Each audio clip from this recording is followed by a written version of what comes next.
Hey Rafael, how you doing, man? You okay?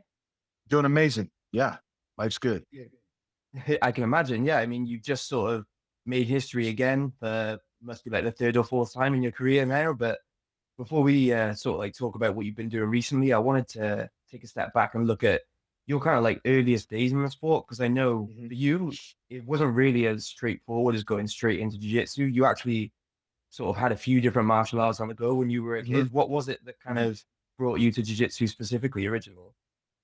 Well, definitely, I'm a product of my father. He's a lifetime martial artist, and whenever I was growing up, when I was just a kid, he was deeply involved in Jeet Kune Do, which is Bruce Lee's martial arts system. I was born in Ohio, and out there, he was an assistant instructor at the IMB Academy, which was a Jeet Kune Do school, directly affiliated with Richard Bustillo, who is one of Bruce Lee's top students. And my dad spent a lot of time with Richard Bustillo and Danny Inosanto. And Danny Inosanto, another just super legendary, incredible martial artist. And so I grew up, and my dad was my first teacher. He was my first coach. And I was just kind of following his footsteps. I'm an only child. And so martial arts has always been a part of my life. And then we moved to Oklahoma. My mom is from Oklahoma when I was 8. And he opened up a martial arts school here. And it was a Jeet Kune Do school at first. And then through the Jeet Kune Do instructors conferences that were held every year in California, they were like multiple day long training seminars, basically. And they would have different instructors teach different combat arts. And Bruce Lee was way ahead of his time. He understood all the ranges of combat, and he knew that the grappling and the clinch fighting range was important. And so there was some very rough grappling that we did whenever I was a kid. Was not very technical, was not clean. It was more like catch wrestling and like shudo style stuff.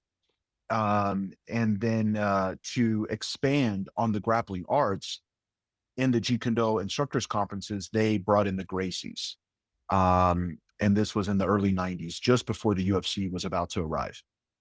And my dad, he is much smaller than me. He was like 145 pounds, through most of his adult life. He was like a featherweight. And, he really gravitated towards jujitsu, being a smaller guy. He was a former boxer and really great stand up, really fast. But of course, the jujitsu side, the technical ability for a smaller person to defeat a larger person, he just fell in love with it. And then I was a kid, so I was also small. And he just got addicted and he started teaching me, and then I fell in love with it. And next thing you know, in 1999, I went to Brazil for the first time. I had just turned 16, and I went there to compete in the World Championships. Actually, I shared a picture from that trip just before I competed last weekend. I was still a green belt. I hadn't even officially received my blue belt yet because I had just turned 16. And then there I was right back in the same spot 26 years later. But but we the whole time we've been in Oklahoma, I'm still here in Oklahoma, and that made it difficult because there was no black belt here in our state for us to learn from. So it was just me and my dad on our own, basically our whole journey. Everything involved traveling. So he was going to California once or twice a year in the beginning for the first couple of years, and then kept going to the Jeet Kune Do instructor conferences. We were still a Jeet Kune Do school. And then he got connected to the Machado brothers, and Chuck Norris was a student of the Machado brothers. And Chuck was going to do the Walker Texas Ranger show here in Dallas, Texas. And Chuck brought Carlos Machado with him to help him keep learning jiu-jitsu while he was in Texas filming. And that was Carlos's first school, was inside the studio. I think it was Channel 9, but it was inside the studio where they filmed Walker, Texas Ranger. And the very first time I met Carlos was there at the studio. My dad took me with him to do a private lesson. So we shared the private lesson, and I met Carlos for the first time. And that was really a game changer for us, because then he didn't have to go all the way to California anymore. Back in those days, there was still no internet. Like, there was no way to learn and see what was out there.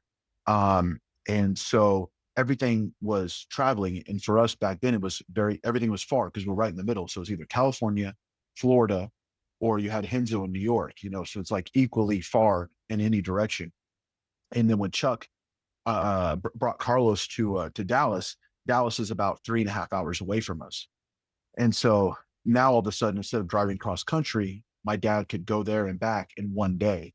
And so my dad went to Dallas every week for about 3, 4 years. Actually, maybe even longer, 4 or 5 years. And went every week to do a private lesson, train in the morning class, and then have lunch, drive back home, teach here at night. And then when I had breaks from school, I would go as well. Summer break, Christmas break, that kind of stuff. But we still never had anyone in our state. So we always had to travel.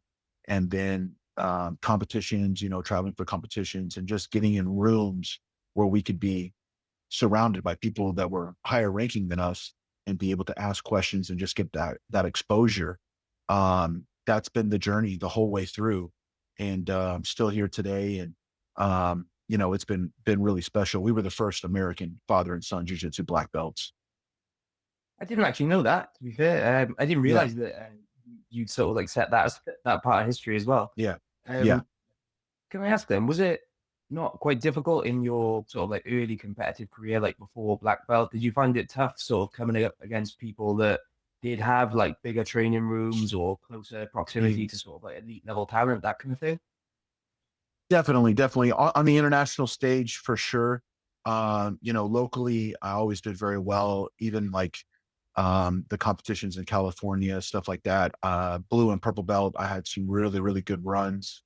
Um, and and I was able to kind of keep up and even surpass people that had daily access to black belts, just because we were so um focused, like when you have it every day, a lot of times people come in and they're just kind of going through the motions. They don't ask questions, they don't really study, and take notes and just drill and really have a game plan of what they're trying to achieve in their training day to day.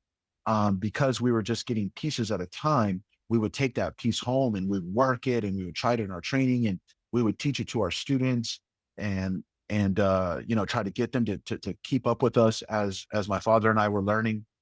And so we really appreciated everything that we learned. And every time I was somewhere where I could train, with people better than me, I was training 3, 4 times a day. I would just stay on the mats the whole day. When I would go to Texas to stay with Carlos, special things to Carlos to this day. He would host me, I'd be 14, 15-year-old kid, and he would let me stay with him whenever I would go there.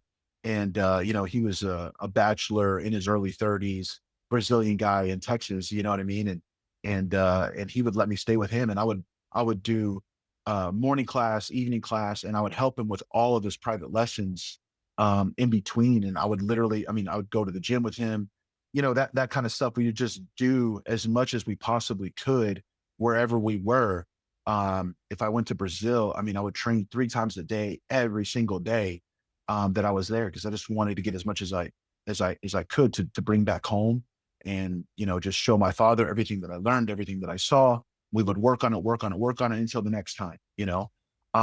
But the hardship started coming more like at brown belt level, when the level was just so high, and people were so, they were experts at certain areas of the game that that I hadn't developed yet, because my game really jumped around a lot, because I would get these random pieces. I would get something in Texas, I would get something in California, I would go to Brazil, and I would get all these kind of random things that I wanted to work on and learn and understand.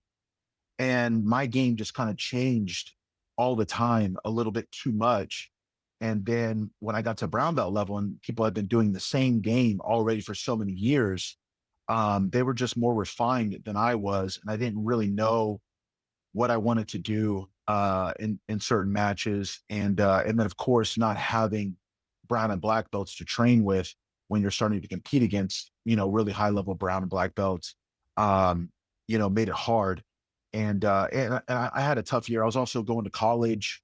Um, and I wasn't enjoying it. I wasn't happy. I was kind of depressed. I was a little bit lost because my passion was jujitsu and martial arts, and I wanted to go all in, but there really wasn't a pathway, that had already been paved to show you that you could, have a livelihood um, doing jujitsu, and even MMA wasn't that big yet, and there was just no like, uh, okay, I can follow these footsteps and make a life for myself, and pay the bills and all that kind of stuff. So I was going to school, and then this was right around the time that I met Saulo Ribeiro. I was 19. I competed against Saulo. I was a brown belt. I competed against him at the Arnold Pro Gracie World Championships. It was the biggest no-gi event outside of ADCC back in those days. They paid like 5,000 for first place. It was only three weight classes: a light, a middle, and a heavy. And it brought all the ADCC guys out to do no-gi. And so there were a lot of ADCC champions that competed in that event. And Saulo was kind of building a little bit of a home base in the Midwest. And so it was basically he always competed at that tournament. Him and Xande had won it multiple times. And I went there knowing that he was going to be there. And I had to like send in an application, like a resume, and apply to get into the division. And I'll never forget the email they sent back to me. They were like, "Congratulations, you've been accepted. Saulo Ribeiro is in your division. Good luck." And in my head, I was just like, man, how cool would it be to be able to compete against Saulo? And going back to 1999, the first time I went to Brazil, that was like when Saulo was at the height of his career, and he was just, I mean, his career lasted a long time, but he was the man, and they were chanting his name, and I was watching him, and I was in awe. And then a few years later, here I am with the chance to maybe compete against him. And sure enough, we were on opposite sides of the bracket, and I had a really good tournament. I submitted my first black belt at that tournament, which was actually one of his black belts in the semifinals. And I made it to the finals. And of course, he dominated his side of the bracket. And there I was in the finals with Saulo. And so we had our match. I was pretty proud of how I did. I was able to hold him off for a good little bit in my guard, but eventually he passed, he mounted, and he finished me, towards the end of the match. And I think I made an impression on him. No one knew who I was, and I was obviously a kid. I was very young, and I made it to the finals, and I did good. And I saw him later that year in Brazil, and he wasn't competing; he was just coaching, and so he was very approachable. And I went up to him to say hi, and I said hi, and he was like, "Oh, hey, my brother, how you doing?" Da, da, da, da. And he was just so nice, and he was like, this was back when there was two tournaments. There was the CBJJO that held the Copa do Mundo, which is the World Cup, and they paid money. And then there was the World Championships 2 weeks later, the traditional CBJJ, IBJJF World Championships. And so I went early to do the Copa do Mundo to get more experience, spend more time, and get myself ready for the World Championships. And I saw him at the Copa do Mundo. And after we spoke, he was like, "Well, would you like to come train with me and my team in between the time of the two tournaments?" And I said, "Yes, of course, I would love to train. I mean, how am I going to say no to that?" And so he gave me his number. Sure enough, I called him on Monday. He came to my hotel, picked me up, and took me to Copacabana to train with him at his academy. I ended up training there every day that week, and it just was mind blowing. Being around his energy, and he was kind of breaking down everything that his guys did wrong at the Copa del Mundo, helping them get ready for the World Championships. And we were in these very, um, like, how would I say, like, kind of like what you would assume they wouldn't want a gringo to see kind of sessions. Like back in those days, a lot of Brazilians were, you know, the pride for your country. You know, you didn't want to help a gringo, a foreigner, too much that maybe they might beat, you know, a Brazilian. You know, at the end of the day, everyone wanted to win. They wanted their team to win, their guys to win, and they wanted other Brazilians to win. And so there were a lot of hardships to break that barrier and really have someone go out of their way to help you and show you how to play the game, you know, and just how to win. And I was in this room where he was really just breaking it all down. I had another guy with me, a friend of mine, and we kind of like elbowed each other. We were like, dude, can you believe he's doing all this in front of us? You know, like he was showing so much good stuff and the energy was amazing. And all of his guys were super nice. And they were immediately like inviting us to have lunch and and answering questions. And Saulo trained with me, Xande trained with me, everyone trained with me. No one was like being an asshole. And it just like I was just like, wow, you know, like this is amazing. And I went to the cyber cafe, you know, because that's where you had to go. I went to the internet cafe. I wrote my dad an email and I told him how great it was going and what had happened. And I was like, man, we really got to get Saulo out to do a seminar sometime. And I mentioned it to Saulo and he was just like, yeah, stay in touch with me. Here's my email, everything. So sure enough, after I went back home, I told, you know, kept in touch with Saulo, talked to my dad about it, and we managed to get him out for a seminar the next year in '04, the beginning of '04. I think it was like February. And we got him out, and the seminar was on Saturday, and he came on like Tuesday. And he trained with me every day that week, basically gave me private lessons for free, never asked for anything, spent the whole week with me and my dad. And he was just so giving. And, you know, I came from another team. I'm a gringo. I fought him. I'm the same weight class as him and his brother. You know, all the things that would make most people say, no, I'm not going to help you. You know, your opposition, right? He didn't see any of that. And he was just giving. He was just so giving. And, during that week, we were talking and he was just like, you know, basically said, what do you want? What do you want to do? Who do you want to be? Like, what's your goal? And first thing, I mean, my life goal since I was the first trip I made to Brazil, I said, I want to be a black belt world champion. That's what I want to be. And then he was like, well, okay, why are you going to school? And I was like, well, you know, I got to, you know, figure out how I'm going to make a living and all this kind of stuff. And he was like, nah, you need to go all in, go to Brazil, stay the whole summer, our summer, their winter, train with my brother, train with my team. And by the time the world's come, you're going to be world champion. And, and he gave me this opportunity and it just hit me. And I had never had anyone say those things to me and then provide that sort of mentorship, you know, that opportunity. And, so I sat on it for a couple of weeks and then I set my parents down and I told them what Saulo had said. And I was like, I got to do this. I can't wonder what if, you know, and have any regrets. And, you know, they were a little resistant at first, but at the end of the day, my dad gets it. You know, he went all in on his dream and, he lived outside the box.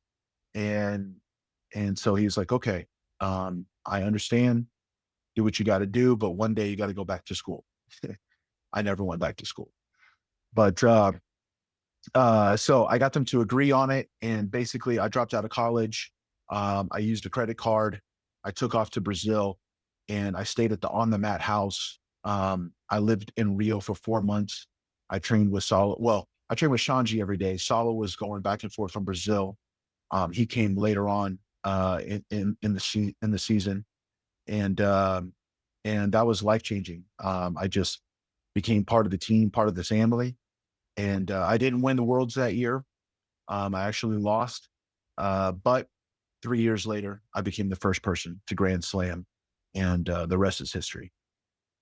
That's actually something I think not a lot of people realize is that a lot of these like connections sort of like early on in people's development, they really can make a huge impact like over the course of time. You know what I mean? Like you said, just that chance encounter with Saulo, meeting with him, training for a week or so, like you said, him having that sort of like giving mentality, if he was just treating you as just maybe like a regular training partner or just someone that shows up and you can show a couple of things to without much kind of like effort on his side, if you don't mind me saying, your career could have gone completely differently over the Yeah, next few decades, you know? no, he totally changed my life, and I think everything is like that. Um, it's how you carry yourself. You're going to attract certain people, and then you have to recognize the moment and make the decisions that need to be made to capitalize. And that's how it happened. He made a decision, I made a decision. He provided me the opportunity, and I went all in, and I had to prove myself time and time again.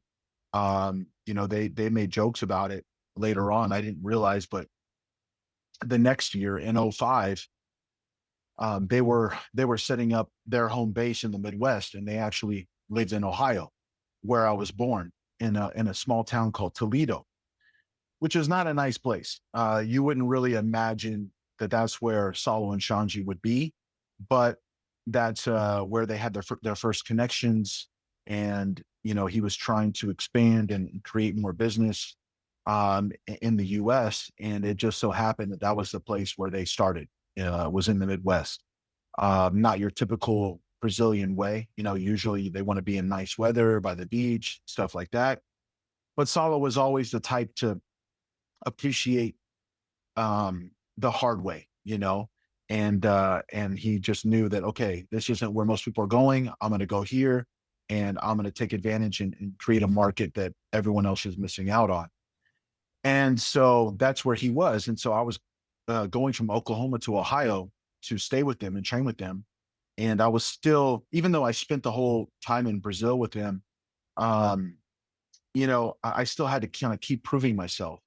And in Ohio, that was just them, Saulo, Xande, and their students who were Americans and were mainly just blue belts, a couple good ones, and guys getting their purple and stuff like that. But it was us. I was a black belt in at that time. So it was me, Saulo, Xande, all black belts, and their students.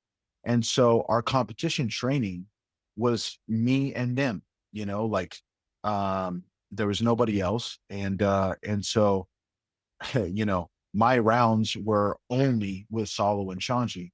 And I was still behind. I hadn't like caught up to them yet. And basically I was just getting throttled, I was getting destroyed. And we would train for 3 hours, and they would just abuse me.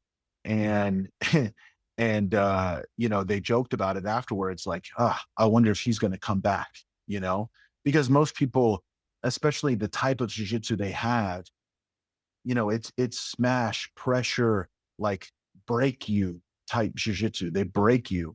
And, I was going through it every day. But my dad raised me tough. He taught me how to work hard. I had been seeking out places where I would get beat up my whole life. And for me, it was just, okay, this is the price you have to pay. And I kept showing up. I would go spend a week, 2 weeks, and then I would go back home, and then I would, stay in touch and say, okay, when's the next camp? What's next? What's next?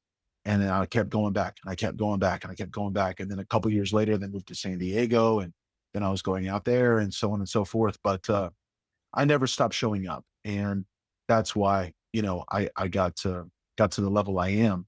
But I wouldn't have been able to do it without the mentorship of Saulo, And then obviously having Xande as my number one training partner for 2 decades. I mean, it doesn't get better than that. But we shared our whole careers together. '04 was when he won his first world title, Xande. And so everything that we have won in our careers, we did it together.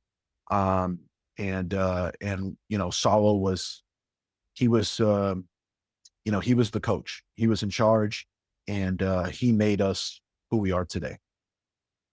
Nice, nice. And obviously it paid off. I mean, like you said, you became the first person to win an IBJJF Grand Slam in '07. And that's one thing I wanted to ask you about as well, because I know your most recent achievement where you've won all of the gi and no-gi majors, you mentioned sort of like setting out with that in mind. But back when you won the Grand Slam, it wasn't a thing. Like now No. it's a thing that people aim towards, and that I think you see it every year. Competitors show up, Brazilian competitors travel to Europe, straight away that's probably what they're going for, because otherwise they wouldn't go that far away. Whereas when you did it, there was no sort of template to follow. So was it something you actually set out to do in '07, or did it just sort of happen quite organically then? Very organically. As you said, it wasn't a thing yet. It didn't even have a name. I think it was Lloyd Irvin with Keenan years later, where it got the title Grand Slam. He marketed that when Keenan was like a purple belt. But no, it was just organic. So what happened was in '06, during the Worlds, I was very sick, and I had never missed a Worlds. And I missed that Worlds. I'd already had my ticket to Brazil, everything. I'd started my camp, and I actually came down with mono, and so I was out. Like, I was terribly, terribly sick. I was out the whole month, which really hurt because I was in a good zone. My results were coming. You know, my first year at black belt was '05, and I was doing good, but I still had some ups and downs. I took third at the World Cup. I lost in the quarterfinals of the Worlds in a close match, and so I was just like right on the cusp of winning. And then when I missed the Worlds, and I looked at the bracket, and I was like, man, me and Shanti totally could have closed out that Worlds. Um, but it was like I was so sad, and he double golded. He that was a year he beat Hajar in Brazil, the very last Worlds in Brazil. And '07 came, and I was just like, man, I want to start the season early. I want to get right into it. And the Europeans was a few years old now. I think the first Europeans was '04, and having an opportunity to go to Europe, it's like, oh, you know, that sounds amazing. I never been, and so I talked to Shanji, and I was like, hey, you want to hit the Euros? And he's like, yeah, let's go. So we both went to the Euros in '07, and that was just a decision, just kind of for fun. And I wanted to get going right away. I had all this kind of fire built up from missing the year before. So I did that. And then you always do the pan, that's here in the US, did the pan, won both of those. And then they announced that the Worlds was going to move to the US that year. And I was excited, but I was also really sad because growing up, looking up to the champions in Brazil, I really wanted to win in Brazil. And I had never won in Brazil. I took second, third a couple times at the Worlds, but I had no gold medal. I also did the Brasileiro a couple of times as a brown belt, and I lost at the Brasileiro too. And so I was like, man, okay, well, that's cool. Worlds are going to the US, but I got to go back to Brazil and try to win something there. And so the Brasileiro, everything was kind of spread out perfectly. And so I set my eyes on the Brasileiro, and I went by myself, and I just went there to do it, just to stay active, and then also try to do that thing I hadn't done yet. And had a really tough tournament. Had a full bracket, multiple world champions were in my division. Braga Neto, who was a multiple-time world champion, Compredo, multiple-time world champion, Cyborg. Everyone knows Cyborg. And sure enough, I won that too. I beat Braga Neto in the semifinals. I beat Cyborg in the finals. And that was like such a special moment for me to finally win in Brazil. And I went there by myself. I had Fabricio Morongo coaching me, who was a teammate, one of Saulo's guys back in those days. And he was literally the only guy in the whole stadium that was cheering for me. And when I won, it was dead quiet. And he was like, "Yeah, Lovato," and just a really special moment. But that was a huge confidence booster for me leading into the worlds. um, I really believed that I was going to win, and then I did, and I had no, there was no social media or anything. There was no media coverage, and so I was the first one to Grand Slam, but it wasn't really a thing. And talking to Shanchi, and he was just like, "Man, I don't think anyone's done what you've done, or like that. That's a big deal, and we got to figure out a way to talk about it." And it just, then the next year came, and it's like right back to work. And so it got kind of like forgotten, or just it wasn't really known um, for all these years. And it wasn't until 10 years later that someone did it again. Cobrinha did it in 17, and then a couple of more people have done it. But it wasn't until last year, actually, that the IBJJF awarded me my plaque and stuff for Grand Slamming. They did it. They announced it 17 years later, but I was the first one, and still the only American to do it. And then Adam just did it. So that's two gringos that have Grand Slammed. Yeah, no, I mean it is an incredibly rare achievement. Even today, like you said, now there are a few more people that are doing it. I think where it is now a thing. It is now like a goal to aim for. You do see every year now there's a good three or four people that come into Worlds with Mhm. three gold medals on their back, and they're gunning for that title. And even with that sort of lead into it, where there's usually, like I said, about three people on average, I would say, every year that come into Worlds Mhm. having won all three majors. Still, you'd be lucky if one of them actually manages to win worlds and Yeah, complete the year. It's a common thing, I think, now where guys are getting multiple titles throughout the year and then just falling short of one event, which is yeah, heartbreaking, yeah, yeah. I think it's six males that have done it thus far. Me, Cobrinha, Lucas Barbosa, Mika, Tainan, and Adam. Yeah, it is. Like I said, it's even though the group is growing, it's not going to grow very quickly. You know what I mean? No, no, and that's 20 plus years of worlds, to give opportunities. But yeah, it's really hard to do, and something I'm really proud of. And that year, first person to win, first gringo to win the Brasileiro, and I was the first American to win the Euros and the Pans as well. Uh, there was a couple of Japanese guys that had won Euros and Pans already. And then you have Zhao Hockey, who was a way OG guy, um, who had won, I think, Pans before too. And he actually is from, I want to say like Africa or something like that, like a completely different country. But he grew up in Brazil.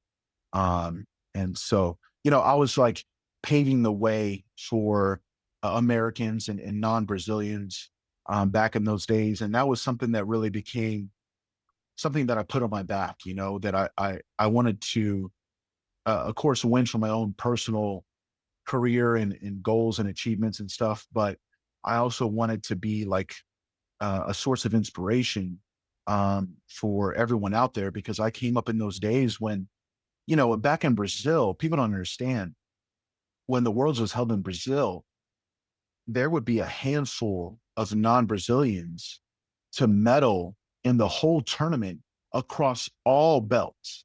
You would have a couple guys medal at blue, purple, maybe a brown belt, maybe one black belt, like BJ winning in 2000. Garth Taylor made the finals. Albert Crane was on the podium, um, like there were very, very few. Drysdale, very, very few that were doing it at brown and black.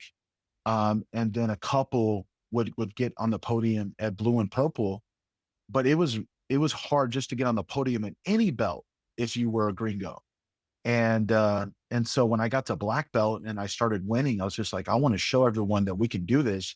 And I'm from Oklahoma. If I can do it from Oklahoma without having a black belt instructor day to day, anyone can do it. And so I really like wanted to be that guy, and that's why I was like, um, kind of like trying to show people, hey, I'm making history and I'm paving the way. I'm from Oklahoma. You can do it too. So just trying to help them believe that it was possible. Yeah, I mean, you are right that it's obviously making history, but it's clear, I think, the impact it's had for the competitors that have come after you as well, not just the Americans, you know what I mean? Like I said, the Grand Slam winners now, most of them are Brazilian again, but it's still something that they may not have sought out to do if you hadn't done it Mhm. all those years ago. And then now it's sort of come full circle for you, I think, this year, where you've now won all of the gi and no gi majors, become the first person to do that. And like I said, I think you mentioned that it was something you actually set out to do starting last year, Mhm. wasn't it? Yeah. Yeah, it was. This was a goal. I planned this. Um, ADCC ended, and I was very pleased and content. I thought 22 would be my last one, and I've kind of have this little reoccurring theme where I go into something thinking it's the last one, and then I keep pushing and I come back for more. Um, but I've had this whole second run in jujitsu. I was doing MMA and I was out of the IBJJF scene for like 7 years, fighting MMA. I gave my whole 20s to jujitsu, and then I got into my 30s, and then I was like kind of losing the fire for jujitsu a little bit, and it was time to set out on the next challenge. And so I started fighting MMA and became Bellator world champion. And then I had all this drama and complications that pulled me away from MMA. And I was at the top of my career in MMA, just top of the mountain. And I was still in shape. I mean, I was in great shape, best shape of my life. And I'm like, okay, what am I going to do now? And so I came back into jujitsu and I was looking at all the best guys. And I was like, okay, well, there's a whole new crew of people that I've never competed against. And let's go back in and see what we can do. And I had some ups and downs in the beginning for sure.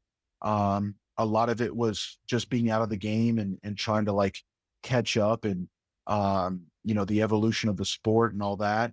And then a lot of it too was just personal things like kind of going from, the possibility of fighting on big arenas and big stages and making six-figure paychecks and all that kind of stuff for MMA, and then now coming back to these smaller professional jujitsu shows or IBJJF stuff where I'm not even getting paid, and and getting the fire for that. I had to re-find my fire, and doing that coming into my 40s, it was a little difficult, but but I started to get there, and found a new sense of purpose, and I went into the 22 ADCC. I hadn't done ADCC in 5 years, and I lost. I took fourth, so I made it to day two, but then I lost two very close matches um, to Kainan and Marigali. Kainan was an overtime decision. Marigali, I lost by a negative, and I was just like, oh, I was like, I thought it was my last one because I just became a father. But then more things just kept unfolding, more opportunities, and the 24 ADCC came around, and I was just like, you know what? Like being a dad is like the thing that I want most for my kids is to never give up on their dreams. And I still had this dream of becoming an ADCC world champion. And if I still feel that I have that fire burning, what example am I setting if I don't go for it? And so I decided to go for one more, and made it to the finals. And at the end of it, I was like, okay, that chapter is done. No more ADCCs. And then I went to Masters 2 weeks later, and that's when the IBJJF awarded me with that plaque. for the Grand Slam. And so I go back home and I'm kind of Googling and I'm like, I wonder, has anyone ever Grand Slammed a no-gi? And then I realized that that I think Lucas Pinheiro or somebody did Grand Slam and no-gi. And so I was like, okay, well, I'm not going to be the first to do that. But then I looked and I was like, well, has anyone ever won everything in the gi and no-gi? And I realized that nobody had. And so I was like, okay, that's what I'll do. And which was nice because then I didn't have to do the no-gi worlds, which is now in December. And no one wants to compete in December around the holidays and stuff. And so I was like, all right, all I got to do, because I'd already won the world's no-gi 3 times. So I was like, all I got to do is win the Euros, the Pan, and the Brasileiro no-gi, which was really cool because all 3 are in different continents. And so I'm like, okay, this is going to be a fun, a fun little mission to go on. I'm going to go to 3 different countries all over the world, and I can focus on no gi. I was already in top no gi condition coming out of ABCC, and so that's what I set out to do. And so did the Europeans in Rome, and it's like Rome, perfect. That's no one complains about a trip to Rome, and that's where I'd won my last Euros was in Rome in 22, and so I was fired up for that. Got that one. The Pan is in Texas, which is right next to me. So I get to go with my whole team. It's like, okay, that's cool. That's fun. And won that one. And I had like in that tournament, in those 2 tournaments, I had like 7 matches and I submitted 6. And so I was feeling really good. And then going into this year, I knew all I had to do was win the Brazilian no-gi. And the whole time I was like wondering when it was going to be. And because it kind of like changed a little bit. And then they put it on the weekend of my birthday. And I was like, oh man, that's awesome. And the Brazilian no-gi is held in Rio. And so now going back to my old story, where I dropped out of college and I moved to Brazil, I lived in Rio. And I hadn't been back to Rio in a long time because the Brasileiro has been held in Sao Paulo and BJJ Stars is in Sao Paulo. And, I just kind of hadn't had a chance to go back to Rio in a long, long time. And so I was like, man, it's on my birthday. I'm going to go back to Rio, the place where I fell in love with Jiu-Jitsu, the place where I gave everything to Jiu-Jitsu. And that could be my last adult division, right there where it all started. And I can make history one more time. And so I just, I'm really good at like making these stories, like creating new chapters in my head of a beautiful thing, a beautiful moment. And that is how I keep this level of inspiration going for so long, is I'm just always writing a new chapter, something special to look forward to work hard towards, and give my all, for this moment that, that I can already see and feel in my head. Now I just got to make it happen. And so, each one was part of it. And then, there it was, the Brazilian no-gi, and got the job done. And, this was 41 into 42 years old, the oldest guy out there, in the adult division, and being able to make history one more time after practically 20 years. It was just so special. And, I worked very hard to make it happen. It's hard for people to understand the level of discipline and consistency that you have to have, um, to put up these results for this long. Um, it's really, really hard, but uh, it just made it that much more special. And yeah, this was 100% on purpose. So looking forward to like the future then, what you mentioned sort of like writing different chapters and like a new sort of like stage to your story. Like you said, obviously coming up past into your 40s now, are you still thinking about what the next big thing might be? Like, is that sort of ADCC 2026 or something like that? No more ADCCs, man. No, that it just, my body, eh, like I was really broken down, going into the last one. And competing against the kids over 2 days, overtimes, waking up on day two, I'm broken already. You know what I mean? Like I don't want to compete on Sunday. I don't want to wake up on a Sunday all beat up and have to go again. Um, that kind of stuff is definitely coming to an end. But professional opportunities, I'm still here for it. I'll still go against anybody one match, no problem. So I do have a match lined up with Giancarlo for ONE FC. It was supposed to be in August, but they had to postpone it. And now it's going to be November 16th. I don't know if I should say it. I don't know if it's been announced, but it'll be a part of their biggest show of the year, which is going to take place in Tokyo. And so really looking forward to that challenge. That's still going to happen. So, anybody, one match, big stage, I would love to, still be a part of these special shows and be a part of the growth of jiu-jitsu, on the professional stage. I'm definitely still into that. But the adult division, I'm not competing against anybody in their 20s for free anymore. That's that's 100%. But big shows and traveling and I just want to keep teaching and developing my guys. I just had training camp today, getting them all ready for Master Worlds, expanding my association. I have around 40 schools now across North America and Europe. Just want to keep giving back and doing what I love. I'm going to compete forever. Like people ask me, how long are you going to be competing? I'm going to compete forever, like until the end. I'll be in the Master 6, Master 7, however old it goes, I'll be out there.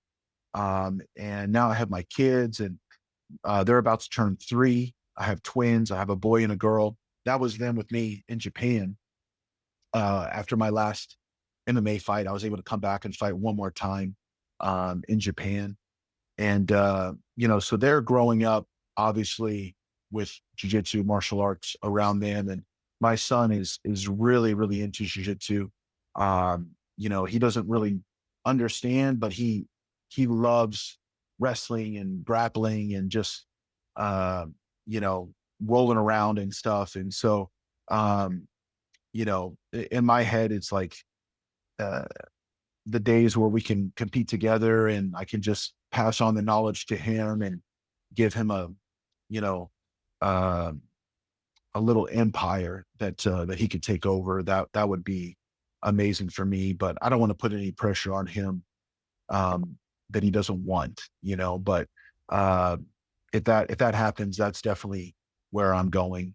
And that's it, just, um, live the life, just keep like, that's the timeless jiu-jitsu way. Just do what you love forever and, keep myself in shape and just keep learning, keep showing up, keep helping my students all over the world, keep passing on the knowledge and, just living jiu-jitsu until the end. Nice, nice. I mean, I think that's something that maybe not necessarily the competitive side of it, but I think that philosophy is something that most people that get into jiu-jitsu and get, a decade into it, that's something that they sort of want to embody as well. I think it's quite common. That's pretty much everything I think we've got time to talk about today, though, Rafael. I mean, I appreciate you taking the time to speak to me, and go through kind of like your biggest achievements as well. It's been great to hear. Thank you very much for taking the time, as I say, and have a nice evening. All right. Yeah, I really appreciate it. Thank you for the opportunity. You guys have been covering a lot of my stuff for decades. So, yeah, it's great to be back on again and share this stuff. And anyone out there listening that would like to learn or be a part of anything that I'm doing, please check out timelessjujitsu.com. This whole journey that I've been on has allowed me to really uh, have like a special knowledge to give back, as far as like how I'm able to be competitive for this long, with my technique, with my mindset, with my routine and everything that I do, on and off the mats and how I approach my training. And so, I've really tried to put together a lot of special packages and videos and things where people can learn everything that I'm doing. And you can find it all at timelessjujitsu.com. I post about it all the time on my social media. So if you follow my social media, you'll see it. We have an Instagram, everything for Timeless Jiu-Jitsu. And also Last Round, Best Round.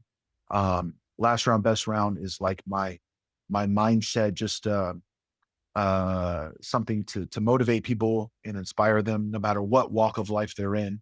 And you can check that out at lastroundbestround.com. Awesome. Awesome. As I say, thanks very much for your time then, and take it easy. All right. Cheers. Yeah. Thank you. Appreciate it. Thanks for listening, guys.